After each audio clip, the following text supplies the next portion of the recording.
उत्तराखंड के अमर शहीद अमर रहें, उत्तराखंड के शहीद अमर रहें, खटीमा के शहीद अमर रहें। 1 सितंबर 1994 की इस 28वीं बरसी पर राज्य निर्माण के लिए जिन्होंने अपना बलिदान दिया, अपनी शहादत दी, अपनी जवानी दी, अपनी जिंदगानी दी, उनकी शहादत के इस अवसर पर अभी आप सब लोग इनको सुन रहे थे।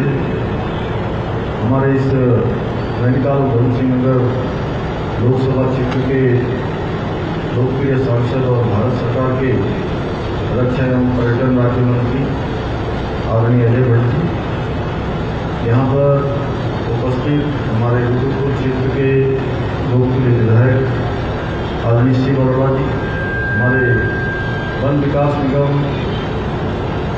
उत्तराखंड के अध्यक्ष और चंपावत क्षेत्र से लगातार जिन्होंने प्रतिनिधित्व किया आदरणीय हमारे कैलाश बेपूरी जी, हमारे कैलाश का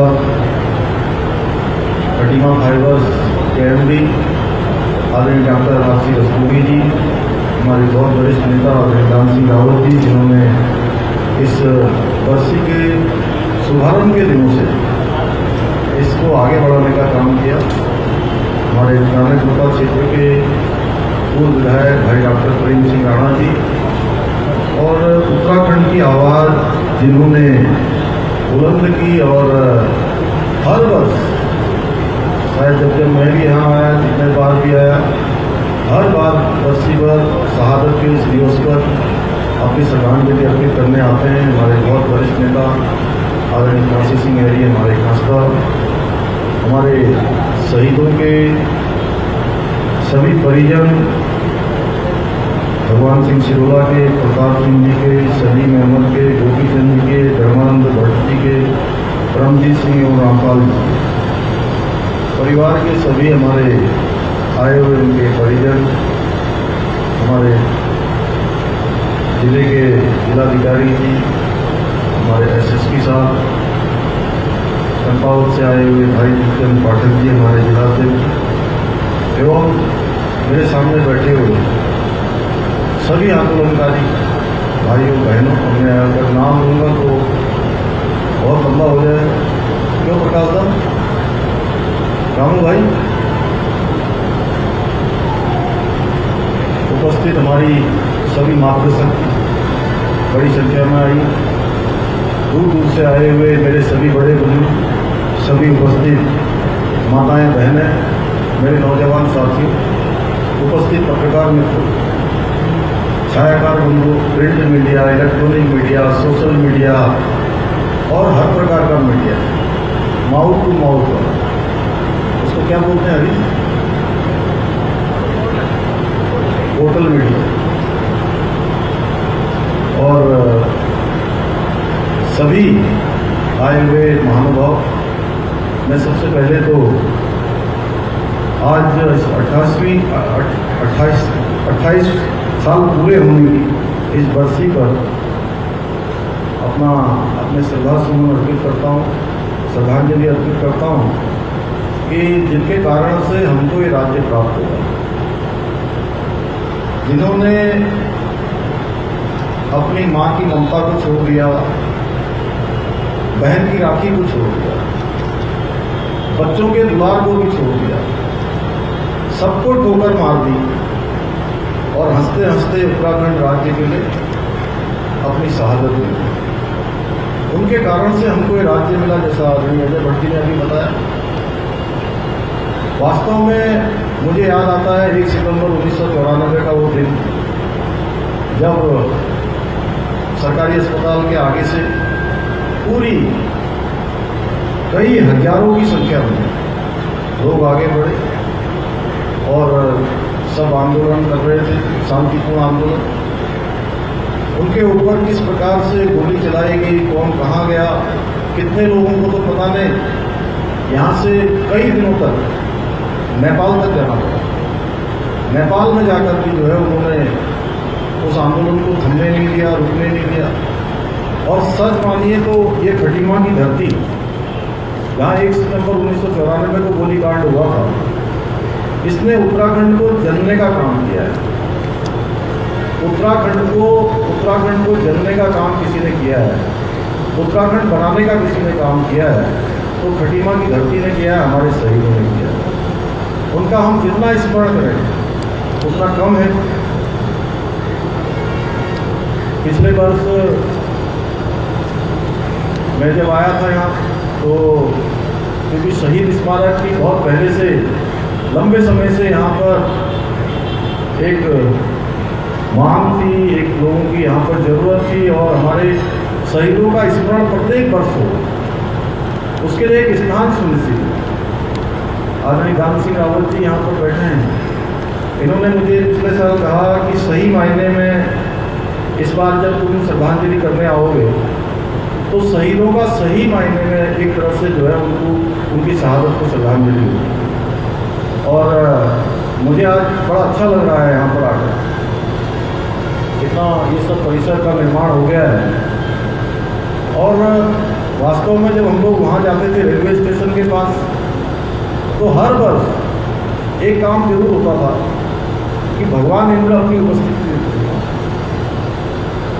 और बारिश हो जाती थी, कीचड़ हो जाते थे, रास्ता आपके आते थे। इस बार ये बनकर तैयार हो गया है, और हम लोग जो लोग जानते हैं, जिन्होंने उत्तराखंड आंदोलन को देखा है उस समय से, उन सब के अलावा आने वाली पीढ़ी के स्मरण में भी ये सारे के सारे आंदोलनकारी रहे, ये हमारे शहीद रहे, जिन्होंने उत्तराखंड राज्य के लिए अपना बलिदान किया, वो उनके स्मरण में रहे, और आने वाली पीढ़ी के भी रहे। उसके लिए शहीद स्मारक का निर्माण हुआ। जैसे भाइयों बहनों, अभी पिछले दिनों हम लोगों ने आज़ादी का अमृत महोत्सव मनाया।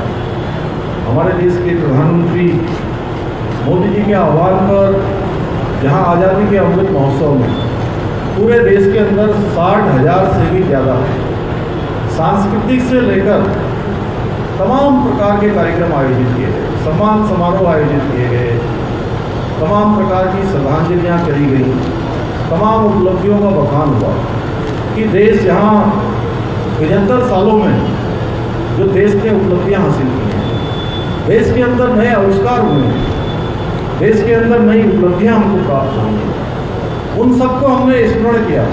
इसके साथ साथ यह काम भी हमने किया कि जहाँ हमने अपनी उपलब्धियों को, अपने आविष्कारों को, अपने द्वारा किए हुए कामों का स्मरण किया, वहीं हमने जिन्होंने आज़ादी के अपने प्राणों का बलिदान दिया, कुछ नाम थे और कुछ गुमनाम थे। जो गुमनाम थे उनको भी माननीय प्रधानमंत्री मोदी जी के आह्वान पर पूरे देश के अंदर याद किया गया।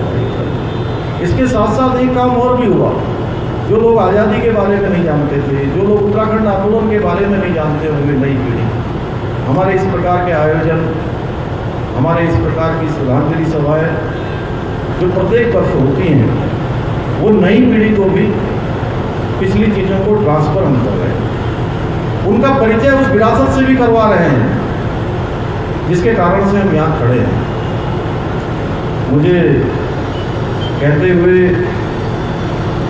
अच्छा लग रहा है कि हमारे शहीदों ने सोचा होगा कि उत्तराखंड राज्य होगा, उत्तराखंड राज्य बना, उनके बहुत सारे सपने होंगे, उन सपनों के अनुरूप एक एक करके हमने संकल्प लिया है कि हम उनके सपनों को साकार करेंगे, हम उनके सपनों को आगे बढ़ाएंगे, उनके सपनों को पूरा करने के लिए हर साल परिश्रम करेंगे, हर प्रकार से अपना योगदान देंगे। भाइयों बहनों, जहाँ हम पूरे प्रदेश की बात करते हैं, प्रदेश के अंदर सरकार ने कहा है कि सरकार केवल सरकार नहीं है, सरकार आम जनता की साझेदार है, सरकार आम जनता की सहयोगी है, जनता के साथ मिलकर हम सारे कार्यक्रम करते हैं। अभी हमने उत्तराखंड राज्य का बजट बनाया था, इस बार का 21-22 का जो बजट था, उस बजट में हमने आम जनता के सुझाव लिए, आम जनता के साथ संवाद किया, उसके बाद हम आम बजट लेकर आए। इसी प्रकार से अभी हम समान नागरिक संहिता, जिसकी पूरे देश के अंदर मांग उठती रही है, उस समान नागरिक संहिता को लागू करने की दिशा में हम आगे बढ़े हैं। उसके लिए हमने कमेटी का गठन कर दिया है। 5 सदस्यीय कमेटी सेवानिवृत्त न्यायाधीश रंजना प्रकाश देसाई के अध्यक्षता में बना दी और वो कमेटी काम कर रही है। उसकी कई बैठकें हो गई हैं, हितधारकों से भी बात करने वाली है, जनसंवाद भी करने वाली है। उसके बाद जैसे ही वो ड्राफ्ट बना लेंगे, हमारी उत्तराखंड की सरकार उस ड्राफ्ट को लागू करने की दिशा में आगे बढ़ेगी। सरलीकरण, समाधान और निस्तारण, 3 मंत्रों के आधार पर हम आगे बढ़ रहे हैं। कि कोई अधिकारियों के पास जाए तो हमने अधिकारीगणों से कहा है कि इसका जो भी फरियादी है, जरूरतमंद है, कोई काम लेकर आए हैं तो उसका रास्ता निकालें। उस काम को सरल कैसे हो सकता है, ये सोचे। अपने दिमाग में उनके आना चाहिए कि इस काम का सरलीकरण करना है और सरल करके इस काम का समाधान करना है। समाधान करने के बाद जो पत्रावली होती है, उस पत्रावली को कई सालों साल के लिए नहीं रखना है, पत्रावली को निस्तारण की तरफ ले जाना है। भाइयों बहनों, ये काम हमने उत्तराखंड के सचिवालय से प्रारंभ कर दिया है और एक दिन, सोमवार का दिन, हमने 9 मीटिंग्स डे सचिवालय के अंदर किया है कि अब सचिवालय में एक दिन कोई मीटिंग नहीं होगी। एक दिन केवल आने वाले फरियादियों से उनकी बात सुनी जाएगी, उसके समाधान के प्रयास किए जाएंगे। इस प्रकार से यह भी हमने कहा है, जो काम हमारे यहाँ के उप जिलाधिकारी के कार्यालय में हो सकते हैं, तहसीलदार के कार्यालय में हो सकते हैं, उन कामों को रुद्रपुर नहीं जाना चाहिए। और जो रुद्रपुर में जिसका समाधान हो सकता है, वो काम हमारे देहरादून नहीं आने चाहिए, देहरादून के सचिवालय तक नहीं पहुंचने चाहिए। ये उत्तरदायित्व हमारे जिलाधिकारी बैठे हैं यहाँ। मैं जिलाधिकारी जी से भी कहूँगा कि ये सुनिश्चित कर लिया जाना चाहिए कि जो काम खटीमा की तहसील में, खटीमा के उप जिलाधिकारी कार्यालय में हो सकता है, उस काम के लिए आपके कार्यालय में चिट्ठी नहीं आनी। अगर आपके कार्यालय में इसकी चिट्ठी आ रही है तो कहीं ना कहीं उनका उत्तरदायित्व फिक्स किया जाना चाहिए जिन लोगों के पास जाने के बाद। हाँ, ये जरूर होना चाहिए कि कोई डायरेक्ट आपके पास आ गया तो वो अलग बात है, लेकिन अगर यहाँ इस कार्यालय से होकर वहाँ जा रहा है या आपके कार्यालय से कोई काम देहरादून पहुँच रहा है जो यहाँ हो सकता है, जिसका समाधान हो सकता है, तो निश्चित रूप से गंभीर विषय है। इन विषयों पर हम लगातार काम कर रहे हैं। भ्रष्टाचार को लेकर आप देख रहे होंगे, लगातार हमने कहा कि भ्रष्टाचार पर हम कोई समझौता नहीं करेंगे। 1064 उत्तराखंड की विजिलेंस ने एक नंबर जारी किया हुआ है, उस पर लगातार कार्रवाइयाँ हो रही हैं, लगातार STF कार्रवाई कर रही है। जितने भी प्रकरणों में गड़बड़ियाँ आई हैं, सब पर कार्रवाई हो रही है। किसी भी कार्रवाई में कतई भी कोताही नहीं बरती जाएगी। किसी के कितने भी लंबे हाथ क्यों न, उसको भी नहीं छोड़ा जाएगा। ये हमने शुरुआत की है। भाइयों बहनों, इसमें आप सबका सहयोग भी चाहिए, सभी का समर्थन चाहिए और इन सब चीज़ों को लेकर हम आगे बढ़ रहे हैं। और माननीय प्रधानमंत्री मोदी जी ने उत्तराखंड के बारे में कहा कि 21वीं सदी का ये तीसरा दशक, 21वीं सदी का ये तीसरा दशक उत्तराखंड का दशक है। उन्होंने, उनके कैसे शिवरूपी शब्द थे, उन्होंने बाबा केदार की भूमि से कहा कि तीसरा दशक उत्तराखंड का दशक होगा। उन्होंने, उनके मुख से वो वाणी निकली। और इस बार जो यात्रा का सीजन चला है, उस यात्रा के सीजन में पहले 2.5 महीने में ही 30 लाख से ज़्यादा श्रद्धालु उत्तराखंड के अंदर आ गए, जो रिकॉर्ड है अपने आप में। अभी कांवड़ यात्रा संपन्न हुई है। कांवड़ यात्रा में 4 करोड़ से भी ज़्यादा शिव भक्त कांवड़िया गंगा जी का जल लेकर अपने अपने स्थानों पर चले गए। तेजी से सब दिशाओं में काम हो रहा है। सड़कों के क्षेत्र में आप देखते होंगे, पहले हम यहाँ से रुद्रपुर जाते थे तो रुद्रपुर जाते समय हमको यहाँ से 3 घंटे लग जाते थे, कई बार 4 घंटे भी लग जाते थे। देहरादून दिल्ली की तो बात ही छोड़ी। अब आने वाले समय में आपको यहाँ से देहरादून जाने के लिए भी 5-6 घंटे में यहाँ से दूरी तय हो जाएगी। एक 45 किलोमीटर का बाईपास नजीबाबाद से सीधे अफजलगढ़ के लिए स्वीकृत हो गया। इसी प्रकार से मैंने अभी पिछले दिनों भारत सरकार के परिवहन मंत्री, सड़क परिवहन मंत्री जी से भेंट करी। उनसे अनुरोध किया कि खटीमा से मझौला होते हुए पीलीभीत जाते हुए इसको 4 लेन का सड़क बना दिया जाए। तो उन्होंने इसकी स्वीकृति प्रदान कर दी। आने वाले समय में यह भी हमारा हो जाएगा। इसी प्रकार से सितारगंज से लेकर टनकपुर तक खटीमा के अभी बाईपास की बात आदमी अजय भट्टी कर रहे थे, क्योंकि ये उद्घाटन में भी उसके आए थे और उसके लोकार्पण में भी आएंगे। हमने तय किया है कि जितनी भी योजनाओं का हम शिलान्यास करेंगे, उन सारी योजनाओं का हम लोकार्पण करेंगे। केवल शिलान्यास नहीं करेंगे, शिलान्यास के साथ उनका लोकार्पण भी करेंगे। जिन योजनाओं को शुरू करेंगे उन योजनाओं को पूरा करेंगे। जहाँ बाईपास हमारा तैयार हो गया है, कुछ ही दिनों बाद वो चालू हो जाएगा। और बहुत टेढ़ी खीर थी जब बाईपास बनता था। जब हम बाईपास बनने की यहाँ बात करते थे तो लोग मजाक उड़ाते थे। लोग कहते थे अरे कहाँ बाईपास बन जाएगा, इतना ज़मीनों का विवाद है। शांति ज़्यादा जी हंस रही है, क्यों हंसी आ रही है आपको?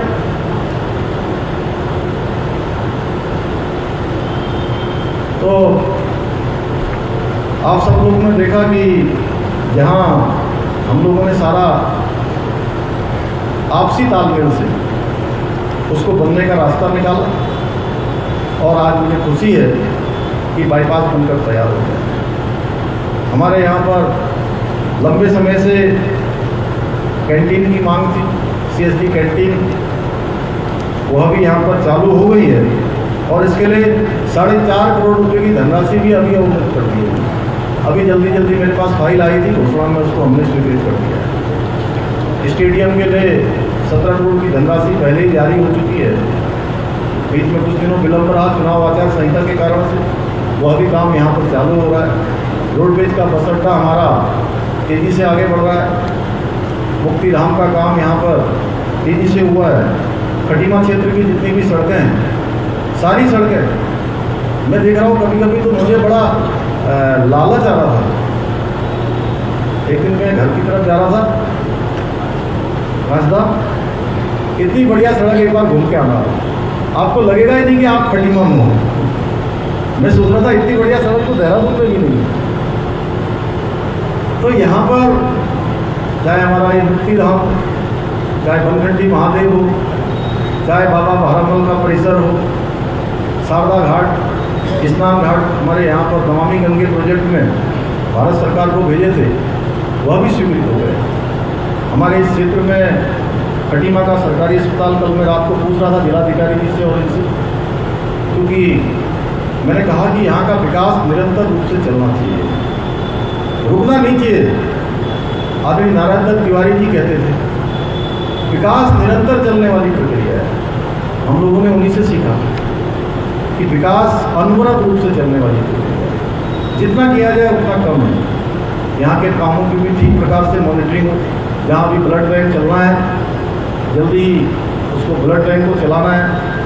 100 बेड का हमारा जो हॉस्पिटल है, उसके अंदर और भी जो ज़रूरतें हैं, जो इस क्षेत्र के लिए जो भी यहाँ की जनता की मूलभूत आवश्यकताएं हैं, उन सभी को करने के लिए मैं लगातार समय समय पर मॉनिटरिंग करता रहता हूँ। अब खटीमा के बारे में मैं यहाँ पर बोलने लगूँगा तो मुझे लगता है धंधा मेरे को कई घंटे हो जाएंगे। और मैंने और सांसद जी ने आज एक बहुत बड़ा पुल, जिसमें आप लोग भी उधर नैनीताल जाते समय उस तरफ रास्ते में जाते समय फंस जाते थे, उस पुल का भी उद्घाटन करना है अभी। इसलिए बहुत ज़्यादा न कहते हुए, पिछले वर्ष जहाँ हम लोगों ने आंदोलनकारियों की पेंशन में भी वृद्धि करी, जिनको 3100 रुपये मिल रहे थे उसको 45 किया, जिनको 5000 रुपये मिल रहे थे उन्हें 6000 किया। उत्तराखंड राज्य के जो वीरता पदक से सम्मानित हमारे सैनिक हैं, उनकी भी जो है एक मुश्त धनराशि में हमने बढ़ोतरी करी है। जहाँ परमवीर चक्र विजेताओं को 30 लाख रुपया मिलता था, उसको 50 लाख किया है। महावीर चक्र में 20 लाख मिलता था, 20 लाख से 35 लाख किया है। कीर्ति चक्र 20 लाख मिलते थे, उसको भी 35 लाख किया है। वीर चक्र और शौर्य चक्र 15 से 25 लाख किया है। सेना गैलेंट्री मेडल का 7 लाख से 15 लाख रुपये करने की भी मंजूरी हमने प्रदान की है। स्वतंत्रता संग्राम सेनानी और उनकी विधवाओं की पेंशन को 21,000 से बढ़ाकर 25,000 कर दिया है।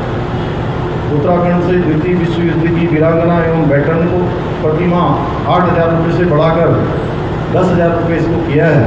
साथ ही वृद्धावस्था, विधवा और दिव्यांगजन पेंशन की राशि को 1,000 रुपये से बढ़ाकर 1,500 रुपये कर दिया है।